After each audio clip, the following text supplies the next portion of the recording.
maybe I get Twitch, but I just think people watching other people play video games is a waste of fucking time. And video games are a real problem. They're a real problem. You know why? Because they're fucking fun. Addictive. And you don't, yeah, well, I have a real problem with them. And you do them, and they're real exciting, but you don't get anywhere. So as a 17-year-old, being full-time playing video games pretty much is definitely challenging. Yikes. He treats it like a full-time job, like a serious athlete. Your crown champion, Kyle Giersdorf, a.k.a. Booga, 16 years old. His grand prize, $3 million. $3 million. $3 million. What we're talking about is professional, competitive video gaming. Players who play 10 or 12 hours a day to become the best of the world. Over 50,000 people are going to come and watch them here this weekend at the Spodek Arena, and there's a predicted audience who are going to watch online of over 20 million people. What happens when kids play these games? So it turns out that playing a game like this for just 25 minutes will increase the amount of time that you spend helping others by a factor of 3 for an entire week. So kids who play these games are more likely to spend time helping a family member with a chore, helping another student with homework, helping a friend with a problem. And they've looked at this in multiple studies in Japan, in Singapore, in Malaysia, in the United States, in the Netherlands. They've been looking at kids who were in primary school, middle school, high school, and college, and they consistently found the same results. There's this theory of fun, and it's about how learning new things in everyday life or in games is fun. And if you're learning, you're kind of going to be more engaged with the product or the game. And I just feel like in those games, you're constantly learning either about the world or the characters that inhabited it, or even the systemic mechanics that are in those games.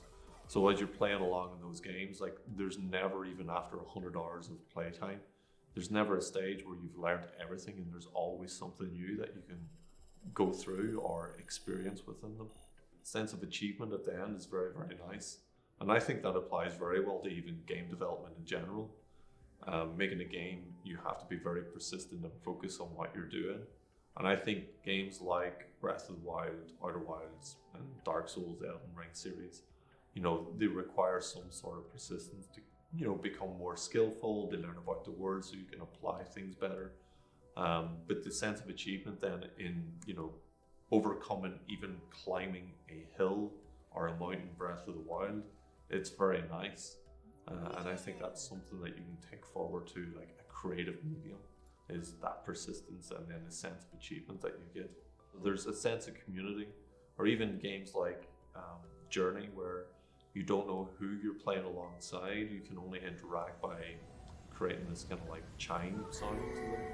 But there's a sense of belonging within that world then. You do get a lot of stuff out of it. You can learn about history, playing the Assassin's Creed games, although they take a lot of liberties. You can get a sense of what life was like back in those times. So yeah, depending on the game, there's a lot you can take from it. So if I was going to say things I've taken from the outside world from like Last Guardian, I really liked how I was navigating around the world in that game based on like movements from other people, or the creature. So like you were kind of paying attention to what other people were doing to navigate around. Like if they're scared of something, you wouldn't drag someone into something. So I think it makes me more observational of the things and people around me. For the other like short narrative games, I think they all have like their own little wholesome message, and I quite liked it. And like just playing things slightly differently as well, right? So Firewatch I've played like 3 times now, just because I want to see the different reactions that you get from doing different things.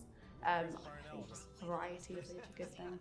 Change things up, don't stick to one thing, try new things all the time. So I think games are being way more accepted now, because like you see, first of all, like big businesses are kind of scooping up on the gamification of stuff. And I mean, even outside of that, the reason why they're doing that is because you can say a very big out there idea to someone, or something that someone doesn't fully understand based on their set of experiences.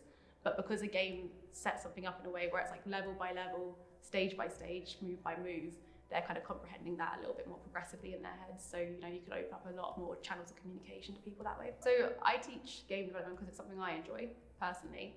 I think I came from it from like a background of, so I was in like graphic design, then I went to UI animation, and then I went into games because it's something that always interested me. And I made quite a steep learning curve to get there. So I found that I found teaching really useful because I'd gone from a background where it was like, I know nothing to I need to know a lot in a very short amount of time. So I found that it's easy for me to kind of talk to people and understand what they're not picking up along the way, because it's such like varying topics of conversation a lot of the time to do with those.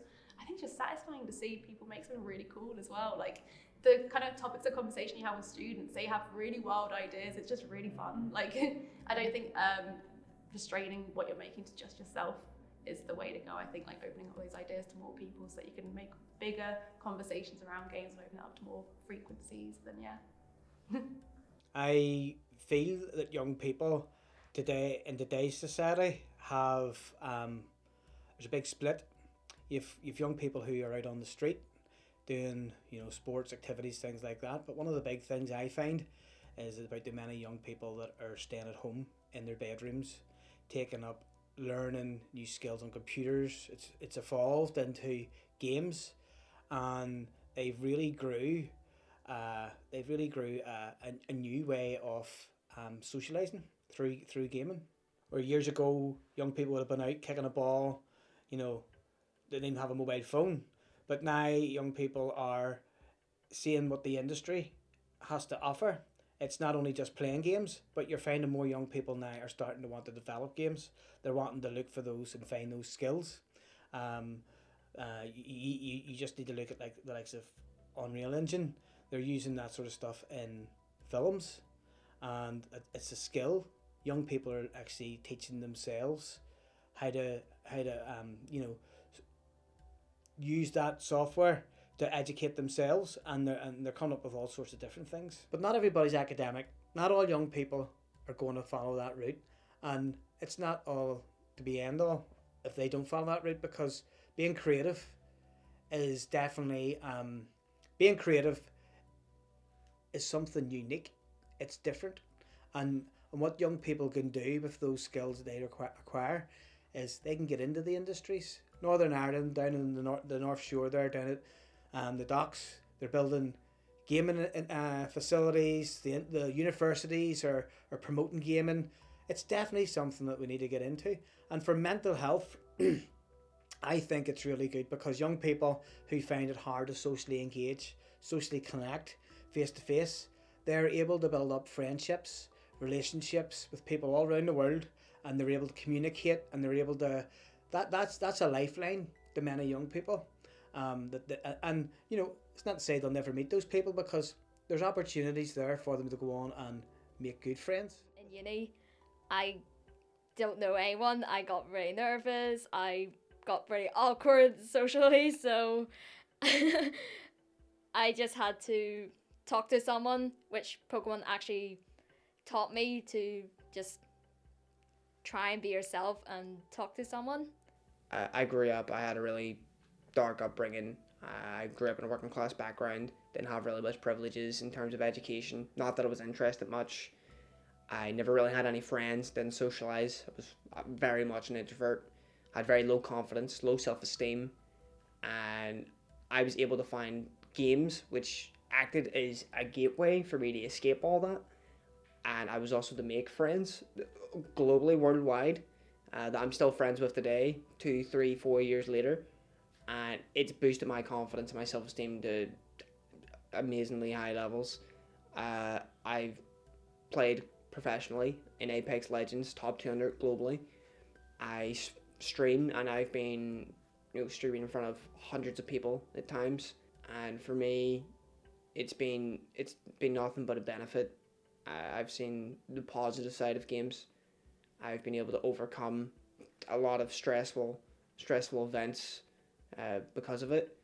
It's given me goals. Like I said, I've never been an educational person, but because of games, I was able to go and do a degree or a diploma, and I'm hopefully wanting to go back this year and doing a bachelor's degree. Without games, I don't think I would have chosen that route. I think I probably still would have been a shut-in, but I would never have taken this path. So do I think games are bad. No, I think games are great. Games give people options, and it just depends on how you look at those options and how you apply those options is what makes them good or bad.